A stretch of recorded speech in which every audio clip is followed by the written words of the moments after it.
In this video, we are going to show you how to summarize documents using Poppy AI. Now, documents can go in a myriad of ways, right? You can have a URL document over here, as you can see here, or we can have a PDF or a Google document or a Microsoft Word file, right? Same goes for everything. Now, to do this, you can just paste it here, or if you want to be very organized, you can open a new board and then put it here. So if you put a document here, and as you can see, if you move the board, there we go. It is locked in, right? So next step you need to do is click on AI chat, open a Poppy chat here, and by default, if it's close, it's going to be connected automatically. Now here in the prompt, I would want to say, and this is very basic. Again, we can be more precise, more detailed, and I'm just going to say, I want you to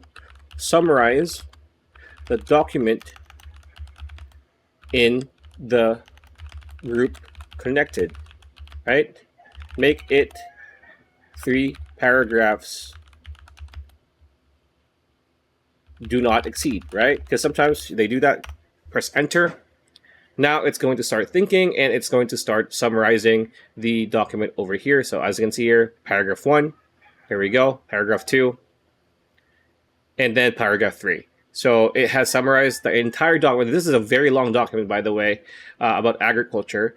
And yeah, that is how you do it. And if you are interested in trying out Poppy AI, you can get a $25 discount when you click on the link in the description below. So pretty much it. That's a video. Hope you liked it. Like, comment, share, subscribe, ring that bell icon. I'll see you on the next video.